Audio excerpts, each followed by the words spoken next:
Chapter 1. Jack slid his arms around Riley from behind and pressed his cheek to the space between broad shoulders.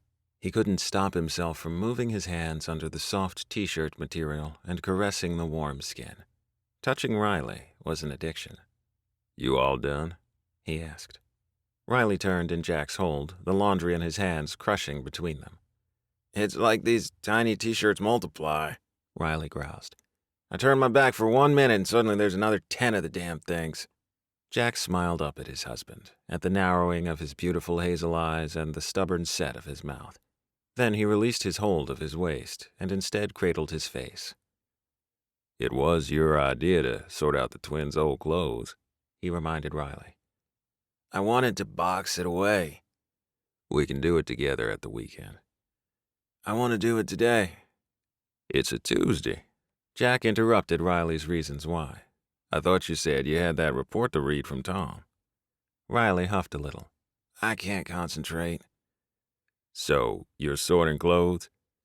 "Is that a bad thing?" Riley sounded so defensive. Jack sighed. "What are you avoiding?" Riley raised an eyebrow, and Jack couldn't help but press a kiss to his lips. After all this time together, he had learned these weird domestic chores Riley undertook were usually a way of avoiding things he didn't want to do. Whether it was Riley's way of thinking about things or pure procrastination, Jack didn't know.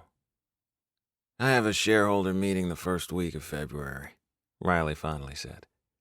"I know, I got the same letter, but I wasn't planning on going. Why will this be different from any other meeting?" Jack was confused. Hayes oil meetings were dry and boring, and he'd survived the only two he'd attended by slouching back in a chair directly opposite Riley.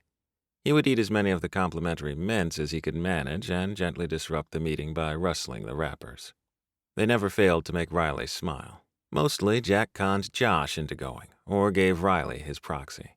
Still, when he did go, he loved nothing better than insolently lazing around and being all cowboy in the room full of suits.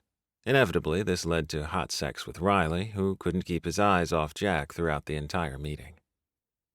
"I have something to admit," Riley said with a sigh. He eased himself away from Jack and leaned back against the cabinet. "Dad has appointed this new manager to the team, and we have a history." Jack huffed a laugh. "Riley, you have a history with so many people I lost count." Riley looked affronted for a second, but that emotion didn't slip into a ready smile, so Jack realized this was serious. Jack stood next to Riley and waited for the man he loved to admit what the hell was going on. In fact, Riley had been weird for a few days, less quick to smile, less easy to poke at, in a hurry to go find a quiet space away from everyone. "Not like that," Riley said. "The woman's name is Charlotte Harold, and her dad is Josiah." Jack nodded. He and Josiah had their own kind of history, one where Josiah had tried courting Donna and failed, where Josiah looked down at Jack, and where Jack refused to give a rat's ass. The fucker had blocked Hayes Oil on several occasions and didn't have a high opinion of Riley, nor of Riley and Jack. Add to that, Tom, Riley's right-hand man at work, had unfortunately had a run-in with Josiah Jr., Charlotte's brother. Too much history between the Hayes and Harold families. "Why would Jim hire her then?" Jack paused to think about what he knew concerning Charlotte. "I remember her being a bitch with daddy issues." Riley shrugged. "I don't know. I asked him, and he said she's good at what she does, and that she's changed, whatever that means. Oh, and I should give her as much of a chance as people gave me." "Cryptic. So you think she's going to cause trouble?" Riley looked at Jack sharply. "Hell no, I know her work and she'll be an asset. It's only—" Jack tensed. "You slept with her." "Jesus, Jack," Riley said instantly. "No way, she was Jeff's. She and Jeff were having an affair. He called her Charlie, and I damn well walked in on them once. The wedding photos were still wet at the printers, and there he was fucking around on Lisa." "Oh."